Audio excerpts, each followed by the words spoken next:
So you finish your first cycle, physique बहुत अच्छी हो गई है, बहुत अच्छी फिजिक अटेन कर ली है, बहुत अच्छे लुक्स हैं, बहुत ज्यादा अनमैचेबल स्ट्रेंथ है, बहुत अच्छे दिख रहे हैं, फोटोशूट हो गया, सब कुछ हो गया। अब साइकिल बंद कर दिया है and now you have low libido, zero motivation, low sex drive. इसके अलावा इतने सारे सिम्टम्स आपको हो चुके हैं कि you feel like shit. Does it sound familiar to you? So welcome to our 6th vlog of mini anabolic series, जो है आपके सबसे बड़े दुश्मन का, जिसका नाम है post cycle depression. Post cycle depression कभी ना कभी हर एक इंसान ने जरूर इसको एक्सपीरियंस किया है, चाहे वो एक बिगिनर है, चाहे इंटरमीडिएट है, चाहे एनहांस लेवल पे है, टिल द टाइम वो साइकिल बंद कर रहे हैं, दोबारा चला रहे हैं, तो ये वाली प्रॉब्लम उन्होंने फेस करी है।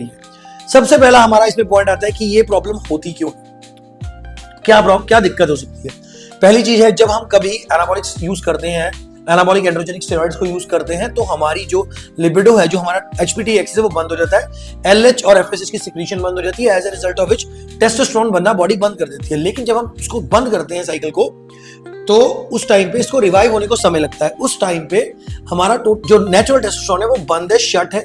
सो पहला रीजन इसका ये होता है। दूसरा रीजन इसका होता है एस्ट्रोजन। जो एस्ट्रोजन बॉडी हमारी में एस्ट्रोजन डोमिनेंट तो नहीं हो गया।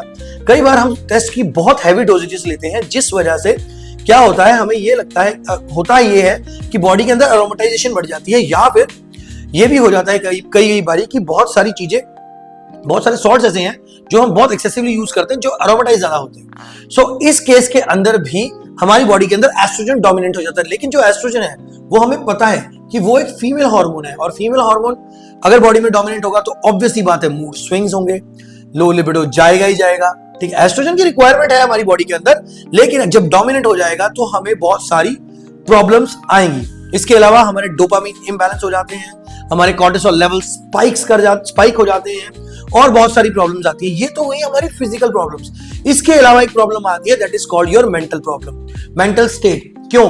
क्योंकि देखो, जब हमने अपना एनाबॉलिक साइकिल किया, हमारी पीक फिजिक थी, बहुत अच्छे दिख रहे थे, शीशे के अंदर हम खुद को देख रहे थे, ड्राई वैस्कुलर लुक था, लेकिन वो अब नहीं है।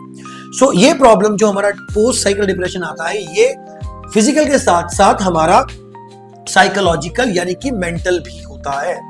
तो क्या ये जितना भी कुछ मैंने बताया सिर्फ हार्मोन्स की वजह से? No, it is not only because of hormones. देखो, एक हमारी रूटीन हम खराब कर लेते हैं, हमें पंप्स नहीं रहते, हमें हमारी तरफ कोई देखता नहीं है, ये भी चीज पहले आती है। दूसरी बात आती है कि हम कई बार ऐसा होता है, हम 19 और फैमिली के ड्रग्स यूज करते हैं, जैसे कि टेका हो गया, ट्रेन हो गया, सुपरड्रॉल हो गई, एनपीपी हो गया, इन ड्रग्स को यूज करते हैं और इनको अचानक से बंद कर देते हैं, rather than tapering them down.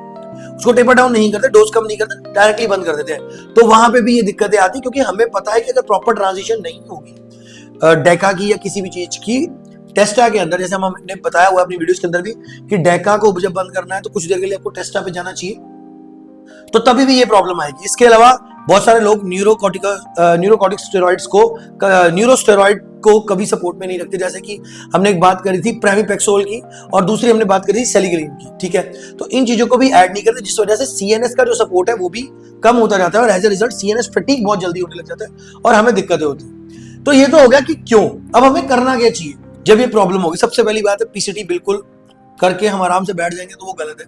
ठीक है, पीसीटी जो है that is not enough, you have to do a full spectrum recovery. Full spectrum recovery का मतलब क्या है? देखो, पीसीटी का मतलब होता है, बहुत से लोग पीसीटी को ये मानते हैं, और होता भी है, कि आपने एलएफटी केएफटी बढ़े हुए हैं या कम है तो आप उसको मैनेज कर लो, कोई और हार्मोन्स है वो मैनेज कर लो। एलएचएफएसएच को बहुत बार लोग निग्लेक्ट कर देते हैं। सो ये वहां पे काम करता है। कहने का मतलब है कि अगर आपकी पीसीटी प्रॉपर नहीं है, आपने एलएचएफएसएच को वापस नहीं लेके आए, टोटल टेस्टोस्टेरोन प्रॉपर नहीं हुआ, तो ये दिक्कतें आपको रहेंगी और आएंगी, और लॉन्ग रन तक भी जा सकती है। क्योंकि जैसे आपको पता है 19 और के ड्रग्स, डेका वगैरह हैं, वो एक लंबे समय तक हमारी बॉडी के अंदर रहते हैं, 9 से 12 महीने तक भी रहते हैं।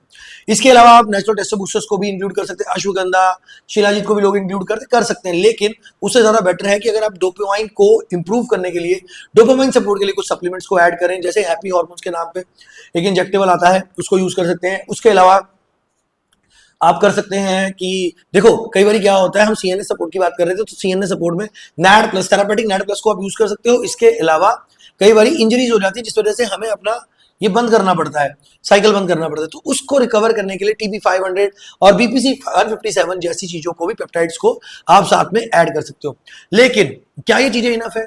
तो हम उसमें ऐसा क्या प्रोवाइड कर रहे हैं? हम उसमें प्रोवाइड कर रहे हैं हमारे टीम मसल फैक्ट्री और द बॉडी बिल्डिंग डॉक्टर के combined therapeutic plans, therapeutic recovery plans, जो आपको हेल्प करेंगे आपके हार्मोन्स को रिस्टोर करने के लिए, रीसेट करने के लिए। अगर आप इस चीज में सफर कर रहे हो तो घबराओ मत, हमें कमेंट सेक्शन के अंदर मेंशन करो। अनोनिमसली भी अगर आप मैसेज चाहते हो करना तो करो। ऑब्वियसली बात है, everything is paid, but still जितना हो सकेगा हम आपकी हेल्प करेंगे, क्योंकि हमारा मेन मकसद है आपके सिस्टम को रीस्टोर करना रेदर देन रीस्टार्ट करना। रीस्टार्ट और रीस्टोरेशन में हमेशा फर्क रहेगा। रीस्टोर का मतलब होगा उस इनिशियल स्टेज पे लेके जाना जहां से आप बिल्कुल ठीक हो। सो वीडियो को लाइक कर दो, चैनल को सब्सक्राइब कर दो, ज्यादा से ज्यादा शेयर करो ताकि व्लॉग ज्यादा लोगों तक पहुंच सके।